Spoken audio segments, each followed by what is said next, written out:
Gold, trusted gold buyers. మీరు తాకట్టు పెట్టిన బంగారాన్ని విడిపించి ఈ రోజు ఉన్న మార్కెట్ ధరకు కొనబడను.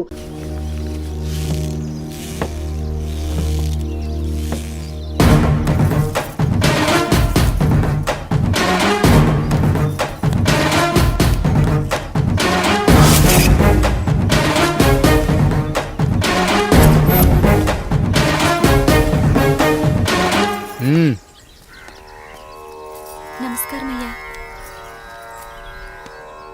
అయ్యా, మన ఈరిగాడికి సంవత్సరం క్రితం పెళ్ళయిందయ్యా. మొన్నటిదాకా తాడు బంగారంలో ఉన్న వాళ్ళ జీవితం ఇప్పుడు తాడు ఫ్యాన్లో మారిందయ్యా. తన భర్తకి తల్లిదండ్రులు ఎక్కువయ్యారయ్యా. కట్టుకున్న భార్యకి చీర కొనడం కంటే అమ్మా నాన్నలకు మాత్రం మందులు కొనటమే తన సంతోషం. పొద్దున లేచిన దగ్గర నుంచి తల్లిదండ్రుల పనులు పెళ్ళ ముద్దు ముచ్చట తీర్చట్లేదని తల్లిదండ్రులను వృద్ధాశ్రమంలో చేరిస్తే తను తన భర్త సంతోషంగా ఉంటామని వీరిగాడి భార్య సావిత్రి రచ్చబండి ఫిర్యాదు చేసిందయ్యా. చూడమ్మా, ప్రతి స్త్రీ జీవితం 3 ఆకులతో ముడిపడి ఉంటుంది.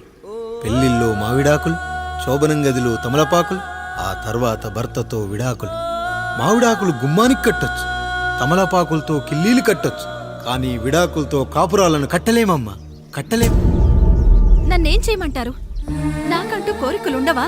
భర్తతో సరదాగా ఒక్కదాన్నే గొడవ పడాలని, ఆయన కష్టపడి అలిసొస్తే పక్కింటి వాళ్ళ కబుర్లన్నీ చెప్పాలని, వచ్చిన జీతం మొత్తం చేతికిచ్చాక నేనే 10వ 12వ చేతిలో పెడితే ఆయన కళ్ళల్లో ఆనందం చూడాలని నాకనిపించదా? ఎంతసేపు అమ్మా నాన్న అంటూ వాళ్ళ కొంగు పట్టుకుని తిరగడమే తప్ప నా పైట పట్టుకుని తిరిగిందే లేదు. నాకు విడాకులొద్దు, నా భర్త నాకు కావాలి. ఎరా, నీ భార్య చెప్పింది విన్నావుగా, ఏమంటావు? అయ్యా, మీరు నా వైపు కూడా ఆలోచించండి అయ్యా. 9 నెలలు నా తల్లి కష్టపడి కన్నీ పెంచితే 20 ఏళ్ళు నా తండ్రి నన్ను పోషించాడు. నిన్నగాక మొన్న వచ్చింది. ఇది మమ్మల్ని విడదీయాలంటే ఎలాగయ్యా? నాకు నా పిల్లం కంటే నా తల్లిదండ్రులు ఎక్కువయ్యా. మరి పెళ్ళెందుకు చేసుకున్నావురా? అక్కుల్లో పనికెళ్తుంటే అక్కడ మెస్ భోజనం పడట్లేదయ్యా. పిల్లమంటే పని మనిషి అనుకుంటున్నావారా? అసలేమనుకుంటున్నావురా? ఆడదంటే నీకంటే చిన్నదవుతే చెల్లవుతుంది, పెద్దదైతే అక్క అవుతుంది, పెళ్లి చేసుకుంటే భార్య అవుతుంది, ఆ తరువాత తల్లి అవుతుంది. మగాడేముందిరా, ఆఫ్టర్ ఆల్ తండ్రి అవగలడు. మగాడు పురుషుడు అని పలకాలంటే పెద్ద కష్టమేమీ లేదు. కానీ స్త్రీ అని పలకాలంటే నోట్లో కండరాలు, నాలుక అష్టవంకరలు తిరిగి కష్టపడాలరా. స్త్రీ జీవితం కూడా అంతే. మన దేశంలో స్త్రీని గౌరవించడం తరతరాలుగా వస్తున్న సాంప్రదాయం. ఆ సాంప్రదాయం ఎంత గొప్పదంటే జంతువుల్ని కూడా పిల్లి పిల్ల, కుక్క పిల్ల, పంది పిల్ల అంటాం గాని కుక్క పిల్లోడు, పిల్లి పిల్లోడు, పంది పిల్లోడు అని అనమరా. అంత గొప్పదిరా మన సాంప్రదాయం. మీరు ఎన్నైనా చెప్పండి, దాన్ని ఏలుకోవటం నా వల్ల కాదయ్యా. రేయ్, కడుపులో బిడ్డ ఆడపిల్ల అని తెలిసి ఉంచాలా ఊడ్చాలా అని ఆలోచిస్తుంటే పుడతామో చస్తామో తెలియని పరిస్థితుల్లో ఎలాగోలా పుట్టేసి పెరిగేసి ఎదిగేస్తున్న టైంలో తను పుట్టింది తన కోసం కాదు, ఎక్కడో పుట్టిన ఏదో కోసం అన్న విషయం తెలిసాక అమ్మ నాన్న కలిసి 1 కిలో లడ్డూలు, 1 కిలో చెగోడీలు పెట్టి దున్నపోతు లాంటి ఓ పెళ్లి కొడుకుని తీసుకొచ్చి తల దించుకొని పెళ్లిలో కళ్ళు దించుకొని శోభనం గదిలో పడుకుంటే గుండెల మీద తాలి బరువు, శరీరం మీద వాడి బరువు మోసి మోసి వాడు వేసిన విత్తనాన్ని 9 నెలలు మోసి మోసి ఓ పండంటు బిడ్డకు జన్మనిచ్చి ప్రతిరోజు కోడి కంటే ముందే నిద్రలేచి నుదిటిన బొట్టు పెట్టి, వాకిట్లో ముగ్గు పెట్టి, స్టవ్ మీద గిన్నె పెట్టి, అందులో పాలు మరగబెట్టి, కాఫీ పొడి టీ పొడి కలిపి పెట్టి, పిల్లల నోటికి తిండి పెట్టి, వాళ్ళను బడికి ఎల్లగొట్టి, నిన్ను ఆఫీస్కు తరిమి కొట్టి, ఒక చేత రిమోటు మరో చేత కత్తిపీట పట్టుకొని ఛానల్స్ మార్చి మార్చి కూరగాయలు తరిగి 11 గంటలకు మా ఊరి వంట, 12 గంటలకు స్టార్ మహిళ చూస్తూ, వీటి మధ్యలో వంట చేస్తూ కూరెక్కడ మాడిపోతుందో అన్న టెన్షన్ లో బ్రేక్ మధ్యలో అత్తగారికి అన్నం పెట్టి, ఉద్దమందారం, ఆడదే ఆధారం, మనసు మమత, గోకులంలో సీత, స్వాతి చినుకులు అంటూ పగలు రాత్రి తేడా లేకుండా సీరియల్లో సమస్యల్ని తన సమస్యలుగా భావించి బరువెక్కిన గుండెతో అలిసొచ్చిన భర్తకు గుప్పెడంత మాడిపోయిన ఉప్మా పెట్టి అప్పుడు తిని పడుకుంటుందిరా. అదిరా ఆడదంటే. అలాంటి నీ భార్యను వదిలేస్తానంటావా? Bloody fool!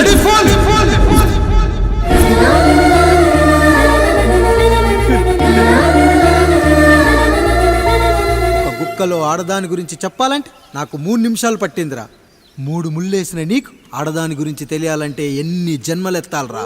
అయ్యా అయ్యా, నా తప్పు నేను తెలుసుకున్నానయ్యా. నా తల్లిదండ్రులు నేను వదిలేస్తానయ్యా. నా పిల్లల్ని నాకు ఇప్పించున్నాయ్యా. నువ్వు తప్పు మీద తప్పు చేస్తున్నావు. నీ భార్యను తిరిగి ఏలుకోవడానికి నీకు హక్కు లేదు. ఈ రాయుడు తీర్పిస్తున్నాడు. ఈ ఈరిగాడు మాత్రం తమ తల్లిదండ్రులతో ఉండాలి, కానీ ఈవిడకు మాత్రం భర్త కావాలి. ఈమెకు అభ్యంతరం లేకపోతే నేను పెళ్లి చేసుకుంటాను.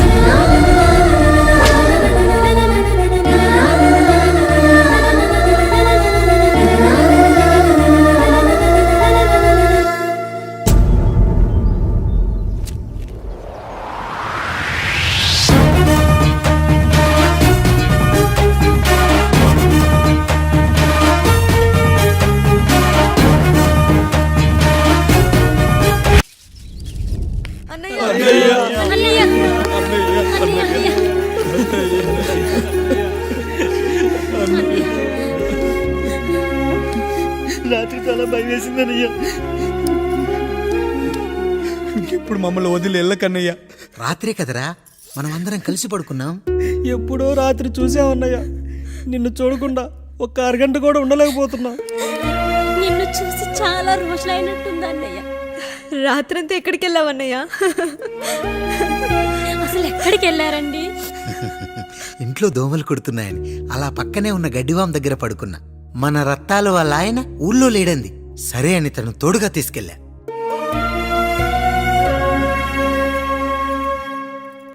మీ సావుకటే మీ కుటుంబాన్ని నుంచి మిమ్మల్ని విడదీయాలయ్యా. అప్పటి వరకు మేము కళ్ళు తెరిస్తే మా కళ్ళ ముందు ఉండాలి, కళ్ళు మూస్తే మా కళ్ళలో ఉండాలయ్యా. నమస్కారం రాయుడు గారు.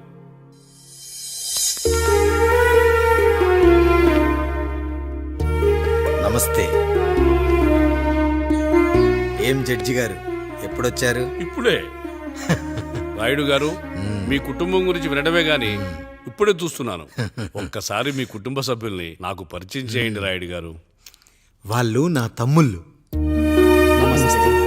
నమస్కారం. మొత్తం ముగ్గురా? కాదు, నలుగురు. వాడు వేరే షూట్లో ఉన్నాడు. వీళ్ళు నా చెల్లెళ్ళు. నమస్కారం తల్లి. వీళ్ళు నా భార్యలు. నమస్కారం అమ్మా. వీళ్ళు నా బంధువులు. నమస్కారం. నా జీవితంలో ఎంతో ముఖ్యమైన, ఆ, ఇష్టమైన, ప్రాణమైన ఆ. మరో మనిషిని మీకు పరిచయం చేయాలి. ఆవిడే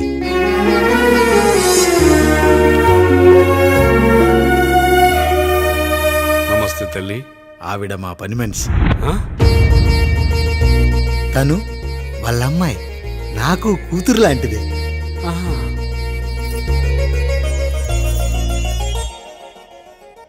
ఆ ఫోటోలోని వ్యక్తి ఎవరమ్మా? మీ ఆయన?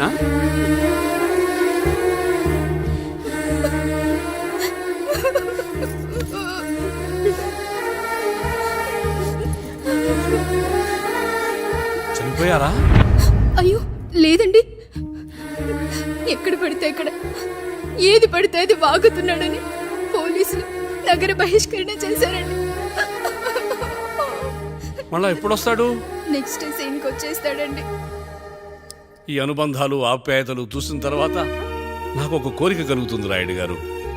మీరు కాదనరనే ధైర్యంతో అడుగుతున్నాను. అడగండి. నాకు ఒక్కతే కూతురు. ఆమెని మీ కుటుంబంలో సభ్యురాలుగా చేసుకుంటారని. తప్పకుండా.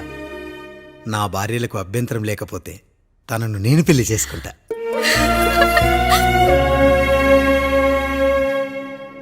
అయ్యో, మీరు పొరపాటుగా అర్థం చేసుకున్నారు. మీ పెద్ద తమ్ముడికి ఇచ్చి చేస్తారని.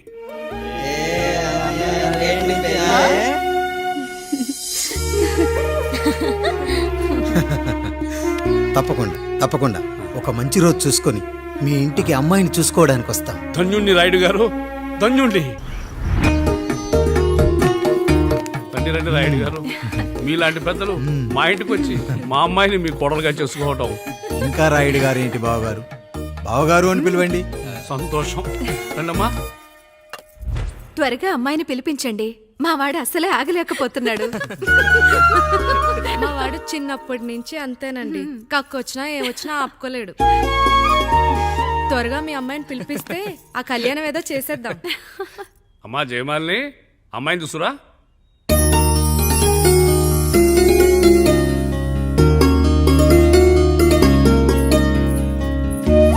కూర్చోమ్మా. నువ్వు కూడా అబ్బాయిని చూడమ్మా.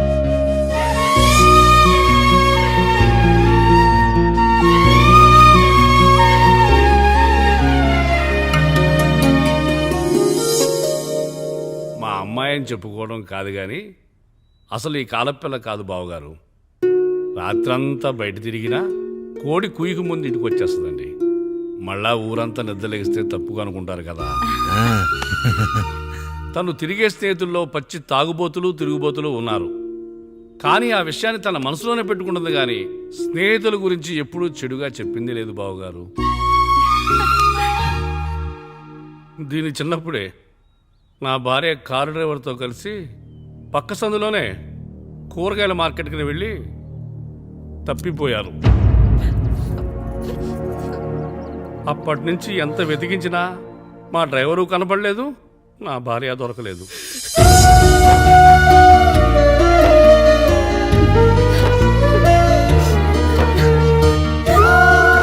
అమ్మ నాకు చాలా ప్రేమ పంచింది నాన్న. అది ఊరంతా పంచుతానంటుంది నా బిడ్డ. నేను కాదనలేదు. అలాంటి నా కూతురు ఇవాళ మీ కోడలవటం నిజంగా నా అదృష్టం బావగారు. ఈ రోజు నుంచి మీ అమ్మాయి మా ఇంటి బిడ్డ. అమ్మాయి నచ్చిందా బాబు? నచ్చిందా?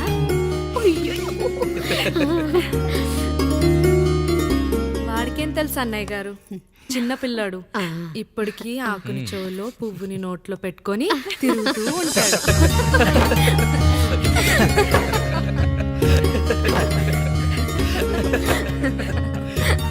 ఇంకంత శుభం అన్నమాట. ఇక తాంబూలాలవి మార్చుకుందాం. ఒక నిమిషం ఆగి, నేను చెప్పేది ఒకసారి నా మాట విను. నేను చెప్పేది నేను ఒక్క క్షణం కూడా ఉండను. ప్లీజ్. అమ్మా శారదా, పెద్దవాడు వచ్చారమ్మా, మనల్ని చూస్తున్నారు. అమ్మాయికి పెళ్లి చూపురమ్మా. ఈ టైంలో నువ్వు ఇలా అలర్ట్ చేస్తే దాని జీవితం నాశనం అవుతుంది తల్లి. లోపలికి వెళ్ళు, తర్వాత మాట్లాడదాం. ఇక్కడ మీ కోడలు కాపురం కాలిపోతుంటే మీరు ఆ మంటల్లో మీ కూతురు పెళ్లికి కాఫీలు పెట్టిస్తున్నారా? ఈ ఇంట్లో నేను ఇంకొక క్షణం కూడా ఉండను. ఒక్క నిమిషం తల్లి, అసలు ఏం జరిగిందో నాకు చెప్పమ్మా. ఈయన మంచోడని 6 నెలల క్రితం నాకు పెళ్లి చేశారు. మొదట్లో బాగానే ఉన్నాడు. ఆ తర్వాత ఒక రోజు మందు కొట్టాడు. కొన్ని తాగింది దిగాక మంచోడుగా ఉంటాడు అనుకుంటే ఈ మధ్య చెడు తిరుగుళ్ళు తిరుగుతున్నాడు. ఊరవతల చిన్నుళ్ళు కూడా పెట్టేశాడు. మీరే చెప్పండి రాయుడు గారు, ఈ ఇంట్లో నేను ఉండాలా, వెళ్ళిపోవాలా, ఈయన్ని వదిలేయాలా, అక్కర్లేదా? ఎస్, వదిలేయాలమ్మా. వదిలేయాల్సింది నీ భర్తను కాదు, అతనిలోని లోపాలు. ఆశ్చర్యపోతున్నావు కదూ? ఒక మగాడి బాధ సాటి మగాడిగా నేను చెప్తానమ్మా. ఆడదాని ప్రేమ వెలిగించిన అగరొత్తి లాంటిది. ఒకడు వెలిగించగానే కొన్ని గంటల్లో బూడిదైపోతుంది. కానీ మగాడి ప్రేమ దీపం లాంటిది. తాను కాలుతూ కూడా నలుగురిని వెలిగించుకుంటాడు. ఆ వెలుగులో ఆనందాన్ని వెతుక్కుంటాడు. చూడమ్మా శారద, నువ్వు కాకిలోని నలుపును చూస్తున్నావు, నేను దాని రెట్టలో తెలుపును చూస్తున్నాను. మొగడు మందు కొట్టొస్తే నిన్ను కొట్టలేదని సంతోషపడాలి గాని బాధపడకూడదమ్మా. ఇక చిన్నిల్లు సంగతి అంటావా? రుచిగా ఉందని లొట్టలేసుకుంటూ సగం తిన్న బిర్యానీలో కుక్క మూతి పెట్టిందని తెలిసాక దాన్ని పారేసుకుని ఆకలిని చంపుకోవడం కంటే నాకింది మనింటి కుక్కే కదా అని దాని మూతిపళ్ళు రాలగొట్టి ఇంట్లో కట్టేయాలి. నీ భర్త కూడా అలాంటి కుక్కలాంటి వాడేనమ్మా.